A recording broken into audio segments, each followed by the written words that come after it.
여러분 책 보실 때 어디부터 보십니까? 책이 이제 순서부터 이렇게 있잖아요. 뭐 목차부터 보는 친구도 있고 표지를 뭐 앞뒤로 혹은 뭐 저자를 이렇게 보는 친구들도 있고 혹은 다 뛰어넘고 그냥 처음 시작부터 보는 분들도 계실 것 같아요. 책 앞쪽에 보면 항상 그 저자의 말 혹은 서문 뭐 이런 것들이 있죠. 여러분 서문을 쓰는 시기가 언제인 것 같습니까? 서문을 언제 쓸까요? 책을 다 쓰고 쓸까요? 쓰기 전에 쓸까요? 다 쓰고 완결됐을 때 그때 이제 서문을 씁니다. 그러면 작가는 분명히 서문이 책 제일 앞에 실리는 걸 알고 쓰는 거예요. 무슨 말이냐면 서문은 책의 전체적인 지도와 같다고 할 수 있습니다. 작가가 생각하기에 본인이 처음부터 끝까지 내용을 다 썼지만 이런 것들은 이 독자들이 알고서 책을 읽으면 좋을 것 같다. 혹은 이런 것들을 알고 나서 책을 읽으면 조금 더 책을 이해하는 데 도움이 되겠다 싶은 것들을 서문에 쓰거든요. 그래서 여러분 되도록이면 책을 볼 때 앞에 이렇게 표지부터 끝까지 다 읽는 게 좋습니다. 뭐 무조건 그래야 된다는 건 아니지만 오늘 본문이 서문에 해당합니다. 왜냐하면 이게 왜 골로새서가 여러분 몇 장까지 있을까요? 4장까지 있습니다. 4장까지 있는데 지금 3장 이제 처음 시작인데 이제 서문이 되면 어떡해요? 라고 하는 친구들이 있을지 모르겠는데 바울 서신이 대부분 그런데요. 골로새서가 바울 서신 중에 하나잖아요. 바울 서신은 앞부분과 뒷부분이 좀 구분이 돼 있습니다. 앞부분은 주로 신학적인 이론적인 교훈이 담겨 있고요. 뒷부분은 그것으로 인해서 이제 실제로 어떻게 살아야 될지에 대한 교훈이 담겨 있습니다. 그래서 골로새서는 신기하게도 딱 절반을 나눠서 1, 2장까지는 신학적인 교훈, 가르침이 담겨 있고 3장부터 실제적으로 그러면 너희가 어떻게 살아야 되는지에 대한 가르침이 담겨 있거든요. 오늘 본문은 1, 2장의 내용을 정리해주고 1, 2장으로 따지자면 이거는 에필로그가 되겠습니다. 그리고 3, 4장의 시작, 프롤로그의 역할을 합니다. 바울이 이제 너희가 앞에서 여러 가지 가르침을 줬잖아요. 그리스도를 찾아야 된다. 세상의 헛된 것들, 그림자, 실체가 아닌 것들에 마음을 두지 말고 이제 실체를 쫓아야 된다라고 여러 가지 가르침, 특별히 골로새 교회에 들어왔던 이단들의 헛된 가르침에 속지 말고 세상의 초등학문에 휘둘리지 말고 그리스도를 쫓아야 된다라는 가르침을 줬잖아요. 그걸 정리하면서 그러면 너희가 어떻게 살아야 되는지에 대해서 이야기할 때 대전제, 너희의 기준이 무엇인지를 오늘 본문에서 이야기를 하고 있습니다. 오늘 말씀을 통해서 우리가 그리스도인으로 살아가는데 어떤 기준을 가지고 살아야 되는지 깨닫는 우리 여러분 또 제가 되기를 바랍니다. 아멘. 제가 사실은 그 지난 주일에 임원들과 약속을 한 게 있습니다. 뭐냐면 기도할 때 아멘을 크게 하기로 했어요. 여러분들이 하도 안 하니까 이제 우리 임원들이 아멘을 좀 크게 해주기로 했습니다. 그런데 저는 저쪽에서는 안 들리더라고요. 크게 했나요? 네. 찬양팀도 같이 하기로. 네. 찬양팀 소리는 가까운데. 네. 다음 주부터는 크게 하시는 걸로. 아멘을 하려면 크게, 안 하려면 안 하셔도 돼요. 그런데 기도할 때는, 설교할 때는 사실 아멘 안 하셔도 됩니다. 뭐 마음이 동하면 하시고 안 하셔도 되는데 기도자가 앞에서 기도할 때는 정확하게 말하면 간구해서 이렇게 하나님 우리를 예를 들면 도와주세요라고 할 때 마침표가 찍히면 여러분들 아멘을 하셔야 돼요. 이 의무입니다. 기도자와 같이 기도를 하기 때문에. 그러니까 날씨가 덥습니다. 이런 데는 아멘 안 해도 돼요. 그러니까 그런 하나님한테 말하는 어떤 그 설명하는 거에서는 안 해도 되는데 간구하는 거, 하나님 이걸 요청합니다라는 거 할 때는 아멘을 같이 하시면서 기도에 동참하셔야 됩니다. 오늘 말씀 내용은 이건 아니고, 자, 오늘 본문에서 바울이 골로새 교인들에게 이야기하는 한 가지 권면이 있습니다. 그게 뭐냐면 위의 것을 생각하고 땅의 것을 생각하지 말라입니다. 여러분, 위의 것에서 위가 어딜까요? 위가 어디예요? 뭐 다 아시겠죠? 하나님의 나라이겠죠. 거기에 대해서 바울이 뭐라고 설명하냐면 그곳에는 예수님께서, 그리스도께서 하나님 우편에 앉아 계시다. 하나님의 나라예요. 그건 위의 것이니까. 위는 하나님의 나라예요. 하나님의 나라의 것, 하나님 나라의 것을 생각하라는 거예요. 하나님 나라에 있는 걸 생각하고 땅에 있는 것을 생각하지 말았으면 좋겠다. 너희가 그래야 된다 라고 이야기합니다. 위의 것이라는 것은 하나님 나라의 어떤 것, 가치관을 의미합니다. 우리가 그리스도로부터 다시 살리심을 받은 사람이라면, 이게 우리 앞쪽에 이야기했죠. 세례받은 사람이라면, 여러분 세례가 뭐라고 이야기했습니까? 나는 죽고 세상의 가르침, 귀신의 가르침을 쫓던 나는 죽고 이제 예수님으로 다시 살아난 우리라면, 예수님이 부활하신 것처럼 거듭난 우리라면 어떻게 살아야 된다는 거예요? 하늘의 것을 생각하고 땅의 것은 생각하지 않았으면 좋겠다라고 이야기합니다. 왜냐하면 이미 우리에게 우리의 생명이 예수님께 있기 때문이다라고 이야기하는 거예요.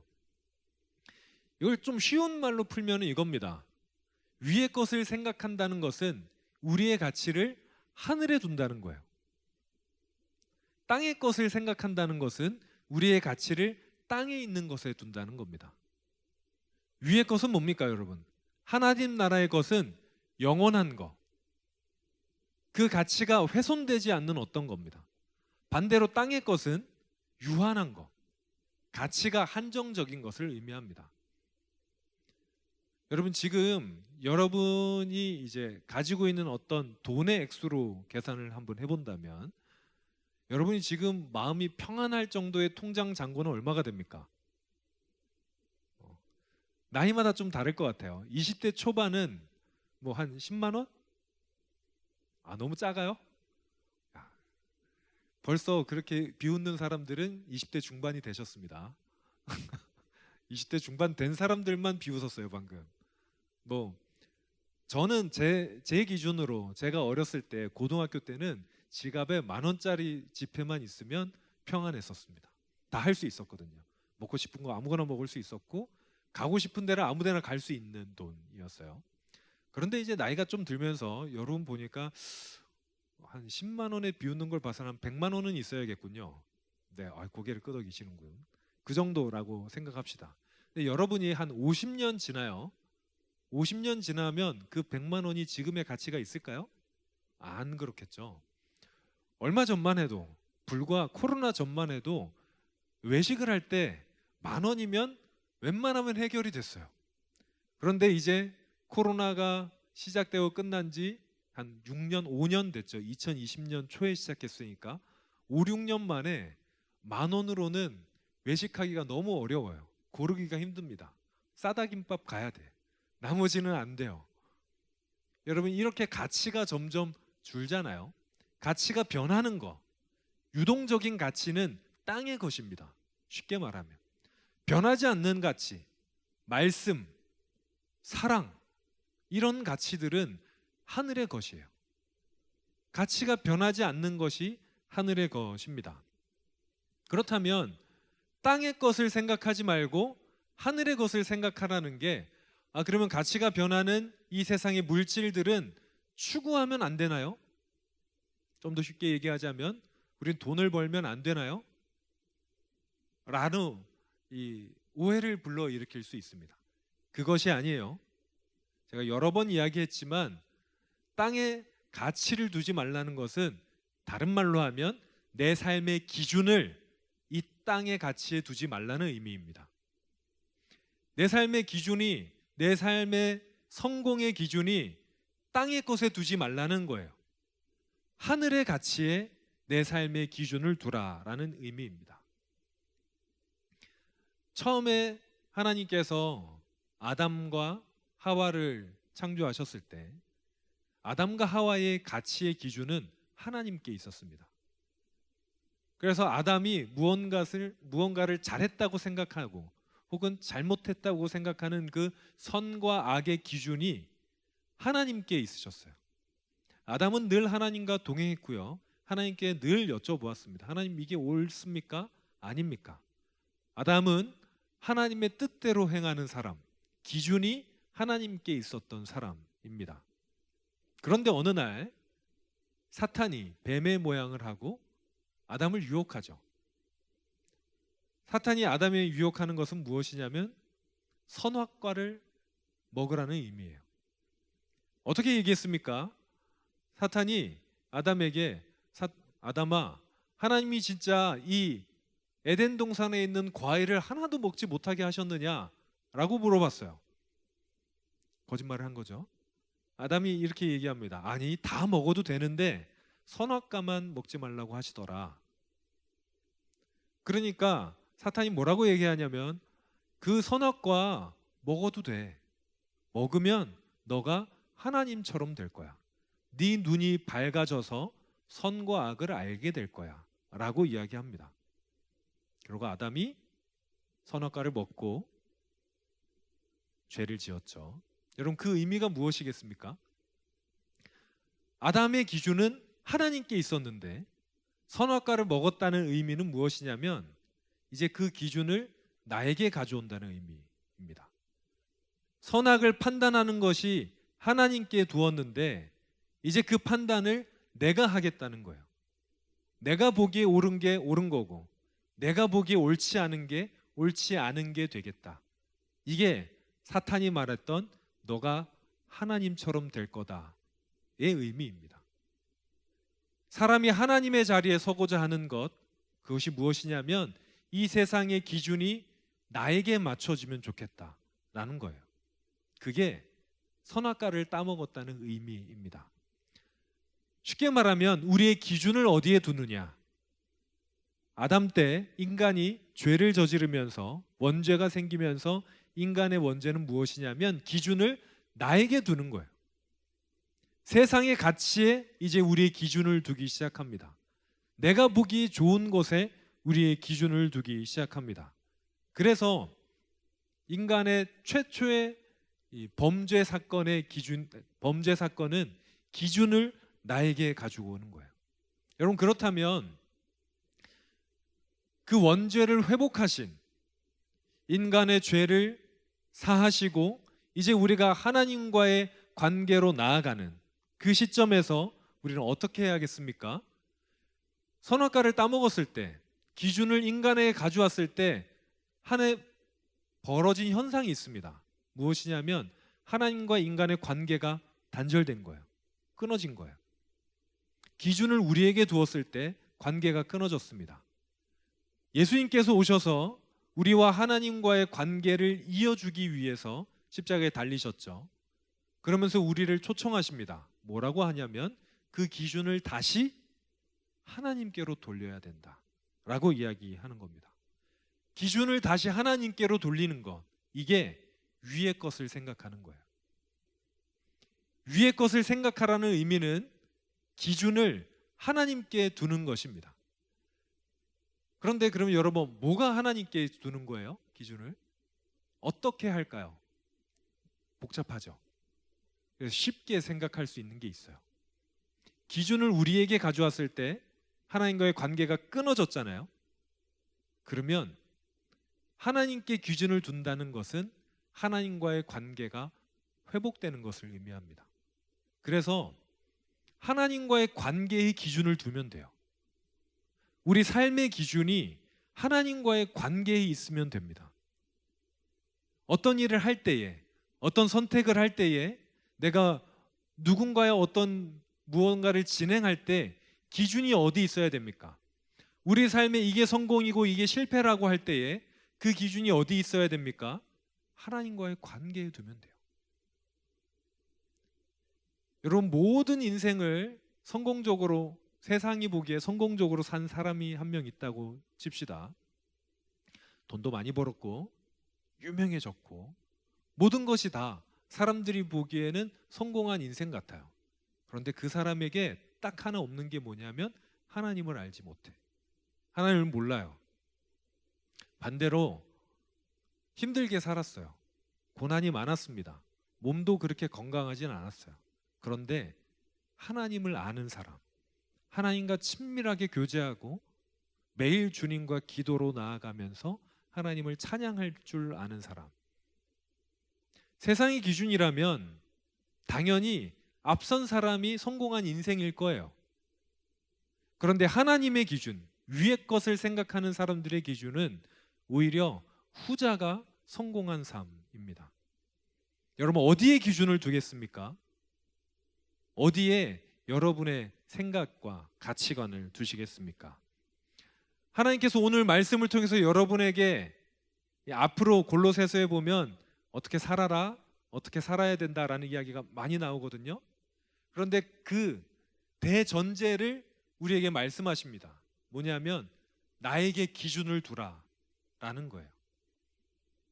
여러분 한번 생각해 보십시오. 여러분의 기준이 여태까지 어디 있었습니까? 뭐가 성공이라고 생각하셨어요? 제가 청년부를 이제 담당한 지 3년 한 몇 개월 됐죠.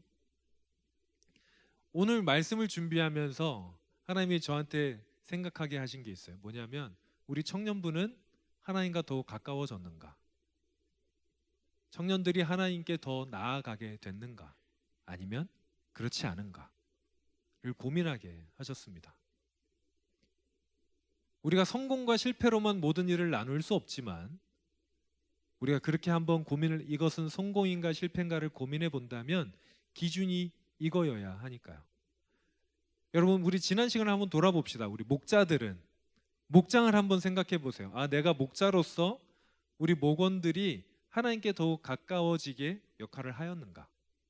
우리 임원들도 우리 청년들, 우리 청년부를 운영하면서 우리를 통해서 저 친구들이, 우리 청년들이 하나님께 더욱 가까워졌는가? 찬양팀도 또 여러분 개인도 내가 하나님과 더욱 가까워지는 이번 1년이었는가? 나의 삶이었는가를 한번 고민해 보셨으면 좋겠어요. 여러분, 그게 기준이 됩니다. 사랑하는 여러분, 여러분의 기준이 하나님과의 관계가 되기를 바랍니다. 여러분이 어디를 가든 무엇을 하든 그것을 통해서 하나님과 더욱 가까워졌으면 좋겠어요. 여러분들이 직장에서 일을 하든 공부하든 사람들과 같이 교제하든 다 좋은 일이에요. 나쁜 일이 없습니다. 세상에 별로 없어요. 그런데 그것을 통해서 하나님과 더욱 멀어진다면 거절할 수 있어야 돼요. 그런데 그것을 통해서 하나님과 가까워진다면 내가 조금 귀찮을지라도, 나에게 비록 손해가 될지라도 선택할 수 있어야 됩니다. 그럴 때 여러분들에게 하나님이 칭찬해 주실 겁니다. 사랑하는 여러분, 우리가 골로새서 앞부분을 통해서 계속해서 생각해 왔던 것들이 있습니다. 시선을 하나님께 돌리자. 우리 수련회를 통해서도 계속해서 그 얘기를 했었어요. 시선을 하나님께로 돌리자. 여러분, 시선을 하나님께로 돌린다는 것은 다른 말로 오늘 우리에게 말씀하시는 뜻대로 한다면 하나님과의 관계를 우리의 기준으로 삼자라는 이야기입니다. 사랑하는 여러분, 이제 이번 1년이 얼마 남지 않았습니다. 이제 9월이잖아요. 10월, 11월, 12월이면 이번 1년이 끝나요. 저는 이번 1년 동안, 나머지 1년 동안 여러분이 하나님과 더욱 가까워지는 청년들, 또 우리 성도님들 되시기를 바랍니다. 그랬으면 좋겠어요. 정말로 날마다 하나님께 조금 더 가까워지고 하나님을 조금 더 알아가고, 뿐만 아니라 여러분들의 삶의 기준에서 방황할 때 이게 맞는 건지 저게 옳은 건지 모를 때 단 하나의 기준은 바로 서서 내가 이것을 했을 때 하나님과 가까워진다면 하고, 하나님과 가까워지지 않는 일이라면 단호히 거절할 수 있는 우리가 되기를 바랍니다. 찬양팀 나와주시고요. 사랑하는 여러분, 골로새서에서 바울이 계속해서 이야기하듯이 하나님이 우리 골로새서를 강해하는 이 시간 동안에서 우리에게 계속 이야기하시듯이 여러분의 시선을 하나님께로 두시기를 바랍니다. 우리가 발을 이 땅에 딛고 살기 때문에 땅의 것을 생각하기가 쉽습니다. 하나님도 아세요. 하나님 우리에게 이렇게 말씀하십니다. 너희가 비록 이 땅에 발을 딛고 사지만 고개를 들어서 하늘을 바라봤으면 좋겠다. 알아. 너희에게 너희의 삶에 필요한 것이 무엇인지 알고 있고, 너희가 어려워하는 것이 무엇인지 알고 있고, 고민하는 것이 무엇인지 나도 알아. 그런데 너희가 나를 바라봤으면 좋겠어 라고 얘기하십니다. 저는 여러분에게, 여러분 교회 잘 나오면 모든 삶이 윤택해질 거야라고 얘기하지 못하겠어요. 제가 아는 어떤 권사님은 하나님과 너무 가까이 살고 너무 기도를 오래 하신 분인데 어렵게 사시다가 돌아가셨습니다. 그런 분도 계세요. 근데 그분이 돌아가실 때 제가 바로 옆에 있었거든요. 웃으면서 돌아가셨습니다. 하나님께 가니까. 제가 아는 어떤 분은 평생 교회를 다니셨는데 하나님을 잘 모르시는 분이셨어요. 그분 임종도 제가 옆에서 지켰는데 그분은 그렇게 기뻐하지 못하셨습니다. 이걸 내가 여태까지 이뤄놓은 것을 놓고 가야 된다는 게 너무 어려우셨나 봐요. 사랑하는 여러분, 여러분의 기준을 하늘에 두기를 바랍니다. 여러분의 시선을 이 땅이 아니라 하늘을 향하는 시선이 되기를 바랍니다. 그러면 세상 사람들은 몰라도 하나님은 여러분의 삶이 참 소중한 삶이었다 인정해 주실 겁니다. 우리의 삶이 하나님 보시기에 참으로 소중한 삶, 가치 있는 삶, 하나님께서 보시기에 참으로 기뻐하는 삶이 되는 우리 여기 있는 모든 청년들, 또 우리 하나님의 사람들 다 되시길 바랍니다.